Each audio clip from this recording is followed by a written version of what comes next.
Hi, I'm Mike Gannon from the Pond Hunter video series. You know, not all of your water features have to have big crashing waterfalls or long winding streams. You can do something simple and elegant and easy, and that's what we're going to do here today. We're going to change this basin into a water garden. So stick around and watch how it's done in a few easy steps. Thanks for watching.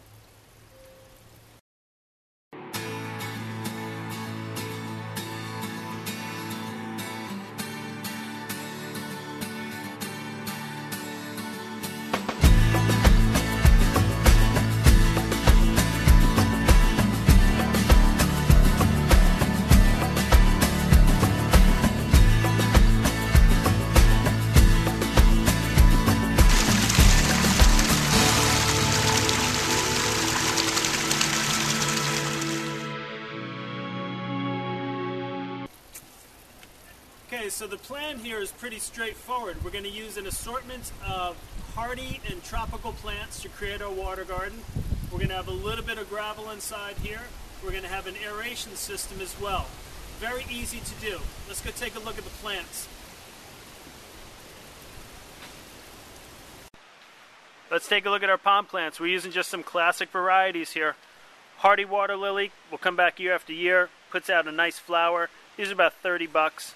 We're using hardy water iris as well. This gets a nice yellow flower to it, about 15 bucks. Pickerel gets a blue flower to it. That also is about 15 bucks, as are all these container plants. We're using tropical canna. This gets a big, almost orange, peach-colored flower at the end of the season. Really impressive plant. I like this a lot, but we treat it as an annual. Monkey flower. These beautiful little flowers grow profusely, and they're great looking, and this will come back year after year. An inexpensive plant to use. Horsetail rush. I love this. This gets no flower, but it just has a great look, a great shape, great growth. Looks like small little pieces of bamboo. Sweet flag. Wonderful plant. It's a variegated leaf, so we get a nice bit of white coloration in the pond there. Real interesting growth.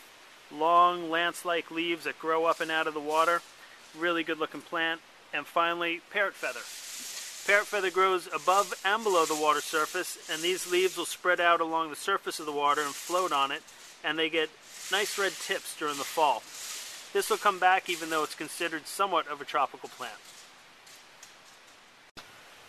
Now we're going to use bricks to get height for our plants that don't like it too deep. These bricks last year were in a patio. This year they're helping us create a water garden. So we're recycling these. They were free. This is a great way to keep us within our budget and recycle where we can. I'm basically just stacking bricks now to get the height I want to get for these plants. Some of them like it a little bit higher.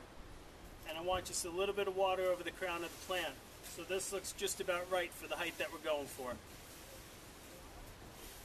Okay, here you can see we've packed our gravel into all the plants. We bring it right up to the edge, and this is to keep soil from getting out, fish from getting in, and also adds a decorative element to it as well.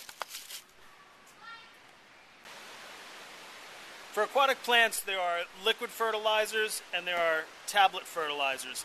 I prefer the tablets because they're a lot more direct way of feeding. They're actually going right into the plant itself, whereas the liquid fertilizers are going into the pond, and it's going to fertilize plants, but it's also going to fertilize algae growth if you have any excess algae growth in your pond too. So this to me is a much more effective way of fertilizing your plants, and they're really easy to put in.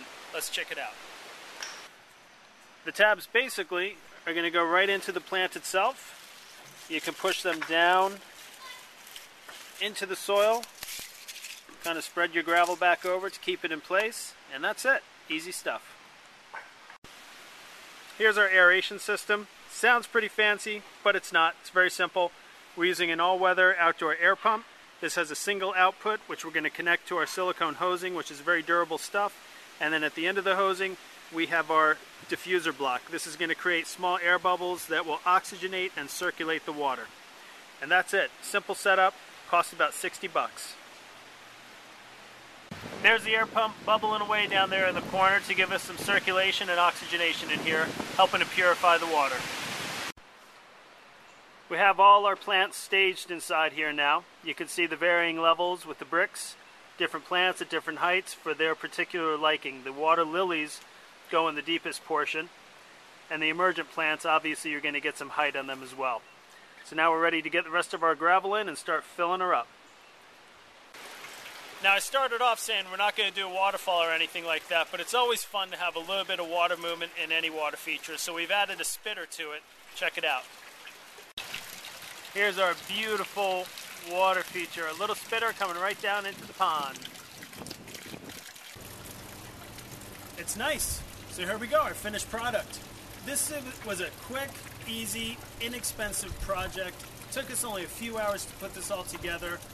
Great looking plants. You can add a couple fish to this too. Don't be afraid to tackle something like this on your own. It really is an easy project. All for about 400 bucks. That's not too bad if you're doing a water feature. So thanks for watching. Remember to check us out at fullserviceaquatics.com, loveyourpond.com, Facebook, Twitter, and the rest of the videos on the Pond Hunter video series on YouTube. Thanks again for watching. We'll see you around.